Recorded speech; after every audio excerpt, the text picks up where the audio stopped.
What is good? How are you doing? Hold on a minute. There we go, YouTube. How we doing? Today's not a sad video, but you guys see I got the Jets shirt on. I wanted to talk about that Jets game. That Jets had an amazing game.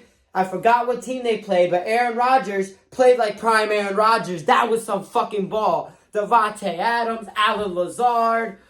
That game, fucking beautiful. Aaron Rodgers sending it home for my fantasy team. Thank God. That was a great game. And Rodgers, still top-tier quarterback. Hopefully next season he wins MVP.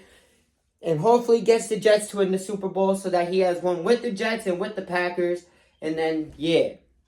But we are wearing the shirt. You want to know why? I just got through watching the new Netflix documentary series, Aaron Rodgers, Enigma. And let me tell you, if you thought Aaron Rodgers and didn't like him, watch this document series. It is going to change your perspective on him. Because everything he done was for a reason, especially during the COVID era where he said he was vaccinated. He wasn't vaccinated. The NFL said if you don't get vaccinated and you go to these places without being vaccinated, they're going to find out. You're going to get suspended and fined. And Aaron Rodgers was standing up against that. Look, we should all have a choice to do what we want in life. If I don't want to get vaccinated, I shouldn't get penalized because that's my opinion. And he spoke for a lot of healthcare workers because back then, if you were a doctor, a nurse, or whatever, working in a hospital, a factory, lab, doctor's office, hospital, whatever you were working as a healthcare provider, you had to get vaccinated. You didn't have a choice or else you would lose your job. So it's like, damn, I don't want to lose my job. Let me get vaccinated, even though I don't want to get vaccinated. So Aaron Rodgers spoke for a lot of people who couldn't, saying he didn't want to get vaccinated. Now, Jordan Love, and I'll put the clip in. They showing about Jordan Love getting drafted, which I'm not going to lie. I remember that feeling when Jordan Love got drafted. I said 26th pick in the 2020 NFL Draft. The Green Bay Packers select Jordan Love, quarterback, Utah State. Okay, this is fascinating because I believe Aaron Rodgers is the same age as Brett Favre was in 2005 when they selected Aaron Rodgers in the first round, stunning Brett Favre. And you have to wonder how stunned Aaron Rodgers might be that a quarterback is going 26th overall when Aaron Rodgers went 24th overall in the 2005 draft. But there you have the fourth quarterback in the first round, and this was a guy who was a late bloomer. You see there, 5'6", 130 when he entered high school.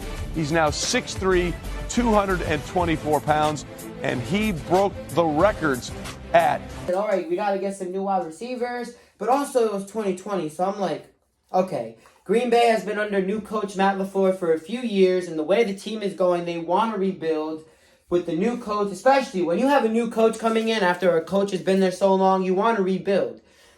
So it's like, damn. And Matt LaFleur and Aaron Rodgers, not like they weren't getting along. It was just they didn't have the chemistry he had with Mike McCarthy, which made me wonder why, when Mike McCarthy left, Aaron Rodgers didn't go with him to be the quarterback for the Cowboys. And Dak Prescott be the backup, and then Cooper Rush be his backup. Like, why didn't we get that? I don't know. It wasn't explained in the docuseries. We'll just never know. But, yeah, when they drafted Jordan Love and they said they're trading up from the Dolphins, I'm like, damn.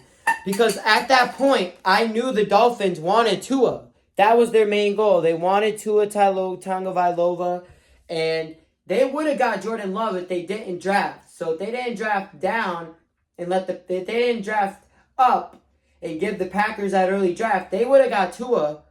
They would have got Jordan Love, and I think the Packers would have gotten Tua, and they would have got Jordan Love, which would have been a whole different ball game if we got Tua and they got Jordan Love. The tables would have been turned. But they flipped up, and the coaches said, hey, let's get this quarterback. And at that point, I'm messaging my friends, and I'm like, is there a chapter I missed in this story? Like, how do we go? Because at that time, I was doing research while I was watching, and at that time, the only quarterbacks we had were Aaron Rodgers and Tim Boyle. And you know, Tim Boyle is a fucking piece of shit quarterback. I'll say that now. He's been with every damn team in the NFL, signed with every damn practice squad, and has yet to find his home as a starter. But he's trying, but he's fucking shit. But it was only them two. And then Jordan Love came through, and then Kurt Banker came through, who was a quarterback for a little bit with the Packers.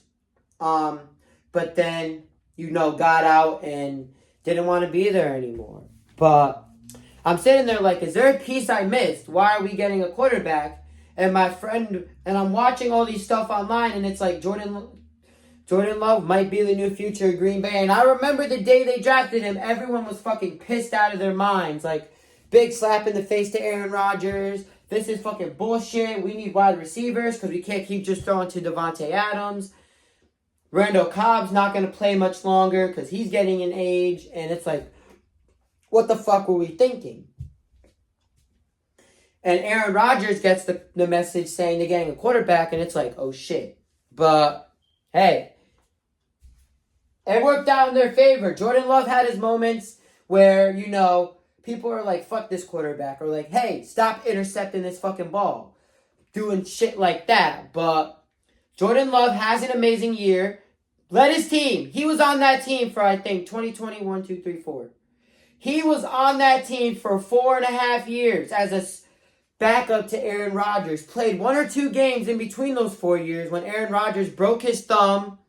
He got that COVID toe shit and he was out. And then got suspended because he didn't get vaccinated.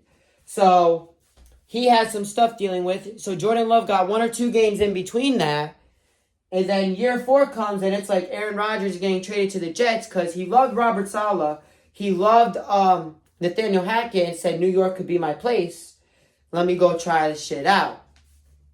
Jordan Love comes in as the starter. Everyone hates him at the beginning of last season. Like, damn, you're a fucking piece of shit. They should have just not did anything with you. And then you come out the second half after that Thanksgiving game with the Lions and are like, man, this is a fucking QB. Like, this is the guy who came in learning from Aaron Rodgers.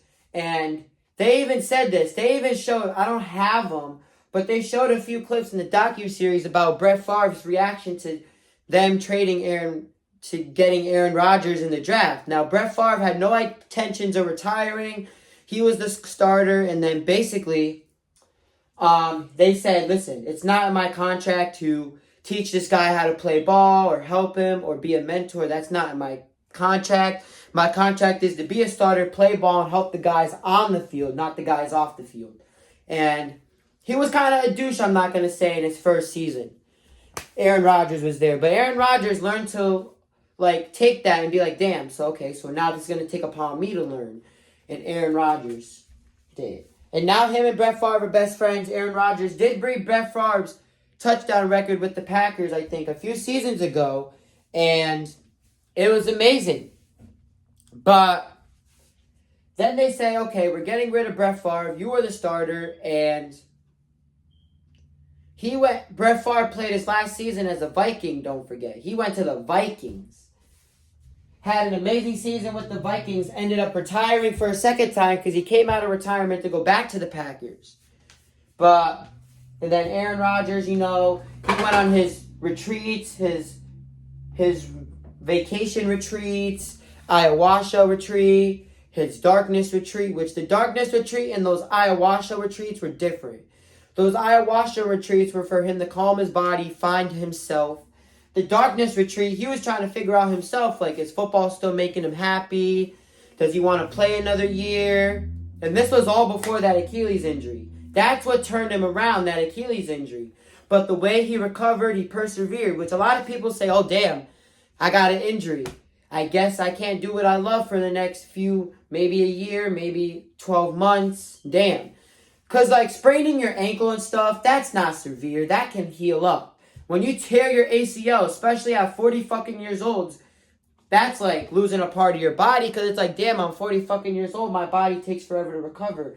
But when you're healthy and in good shape like Aaron Rodgers, you recover in no time, which really showed he's persevered and that he loves football and that he ain't retiring anytime soon. He should have retired when him and Randall Cobb walked off that field together. He should have retired. That would have been the perfect way to end this, but he's still here with the Jets. And I know a lot of you fucking bitches a lot of you guys said, oh, your quarterback's going to the Jets. You're going to betray the Packers and go be a Jets fan. And you're going to be like, damn, I should have never left the Packers. They got a team. No. I supported Aaron Rodgers through everything. All the shit my friends are saying to me about him, like, he wrecked this team. He's a shitty QB. Should have retired. And I'm like, no. Aaron Rodgers is a good QB. It's just how people perceive of him is how he's going to act on that field. And he still has a lot to prove. He needs to get an MVP with the Jets. He needs to get them to a championship and a Super Bowl win before he says, I'm done. Okay? He has a lot to still prove, and he's going to prove it. He had a great game last week with the Jets. I know they're eliminated from playoff contention, but he still has a lot to prove.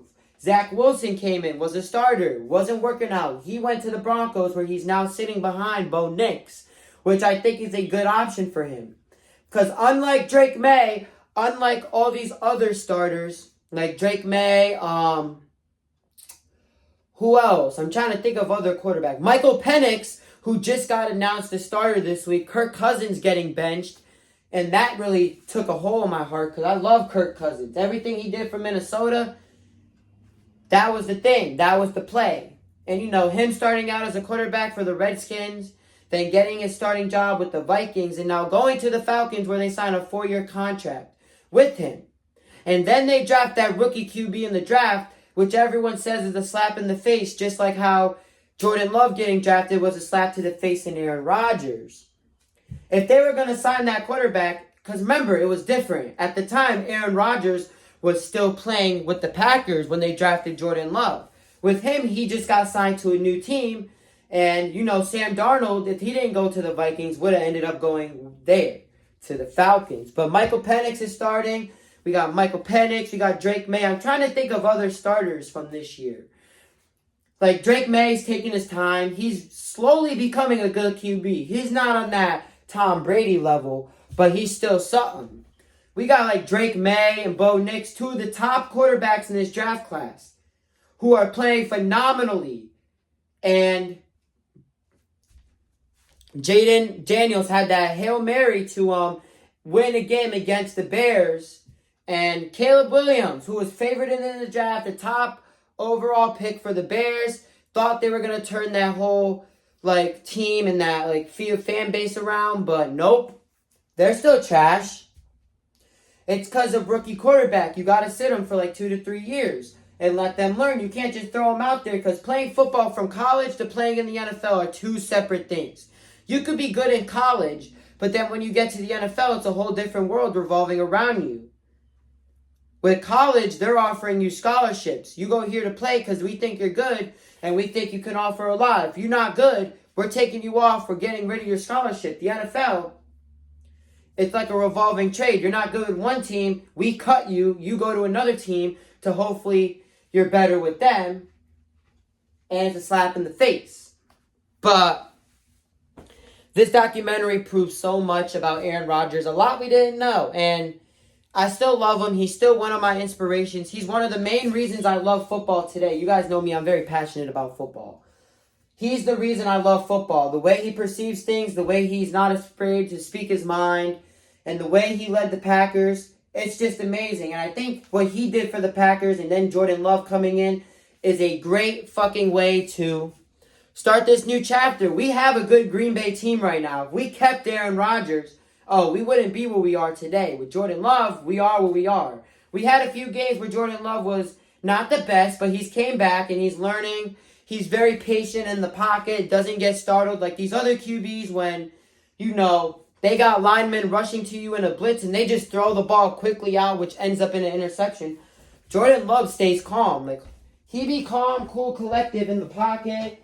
He has good receivers. He's got Watson. He's got Dobbs. He's got Malik Heath. He's got Tucker Kraft at tight end. He's got Luke Musgrave, Jair Alexander at cornerback. We got Ngabare. We got I forgot his Josh Myers as our center. Don't forget, last season, I think it was last season or the season before, we got rid of David Bakatari, who was our left tackle for the longest time a Pro Bowler, MVP, offensive tackle for the Packers, who did leave the game because he always had an injury, many injuries, and then he quit. But if you look at his videos now on his Instagram, he's still working out. He's still trying to be the best he is with his family and his new kid. And I'm not going to lie. Every time I play like Madden 23 with my friend, and I'm using the Packers, David Bakatari's the first play of the game. He gets injured every time. And I'm like, damn. But Jordan Love, he be cool collective with this shit. I wish I was Aaron Rodgers. Now, you guys know I got a lot of health problems, so I can't play football. My dream was to go to a community college for like 2-4 years, learn what I'm learning, and then basically, hopefully, go try to be a walk-on football at like UConn or Southern, Connecticut State, here where I live. And I wanted to be like a kicker. At first, I wanted to be a quarterback like Aaron Rodgers, throwing fucking Hail Marys. But I can't. If you've seen me throw, I cannot fucking throw for shit. I could kick, but I can't throw. And I wanted to be like a kicker or punter in the NFL for a really long time. But then, stuff happened. Health problems piled up. And now they don't want me playing football because I black out real easily. I blacked out. I had 2 incidents this year. Well, 1 incident, I blacked 3 incidents. 2 times I almost blacked out. 1 time I did black out. And now because of that, they want me to go see a cardiologist and get all this stuff checked out in my head. And they said that with that, if the cardiologist says, hey, we can't find anything, they want me to go see a nerve and spine specialist to get my nerves and all that checked out to see what's causing this. Because they said it's not normal for a kid your age to be having all this blacking out. And they said every time that I blacked out or went to the hospital, my levels were fine. They were all high up there. So there's something else in my head that's making it like this. But I love playing football with my friends outside. I be taking hits. I love the shit. But what I will say is, because this YouTube video is going to be long as hell, watch the documentary series if you can. It's a really great, document, and really goes to show that we perceive people as kind of the wrong humans. That we kind of perceive humans as the wrong type, and it's just yeah. But he's really still a true guy on and off the field. I love him. He's my inspiration for football. And if I haven't showed you guys yet, I'm going to take you with me for the vlog. If you guys haven't seen the wall yet, it's still in progress. Don't mind the messy room. We have the NFL wall, which I'll show you close up. We got the Aaron Rodgers, you see, from the Jets. We have Aaron Rodgers up here with the Jets again. And then we have the Super Bowl thing that I'm trying to fit it in because I'm short. Us in the Super Bowl with the Green Bay Packers beating the Steelers in the last Super Bowl we ever been to, February 6, 2011. And yeah, and hopefully this year we can make it. I mean, we got a team. If our defensive players who are injured come back, the Lions currently have so many injuries that I don't think they're going to make it in a playoff run. They just lost to Josh Allen, a guy in the NFL who was the only person this season to beat Patrick Mahomes and the Chiefs. And don't forget, Green Bay, we played the Chiefs last year. We beat them on Sunday Night Football. So all I'm saying is, if you're one of those people who hates Aaron Rodgers, you despise him, or you're one of the people who love him and look up to him like me, watch the document series because it's definitely going to give you that second picture about his life, what he's like off the field, because we only really see what he does on the field. This document series goes through his whole rehab journey. It shows us videos and clips from his darkness retreat, all the trips he took when he missed OTAs this year and went on Egypt and did a spiritual retreat, when he did an ayahuasca retreat. It shows literally everything, and I think you guys should watch it, or at least give it a chance and try to change your perspective on how he's perceived. But with that being said, thank you guys for watching. I hope you enjoyed. Don't forget to drop a like and subscribe, and I will see you guys in the next video. Peace.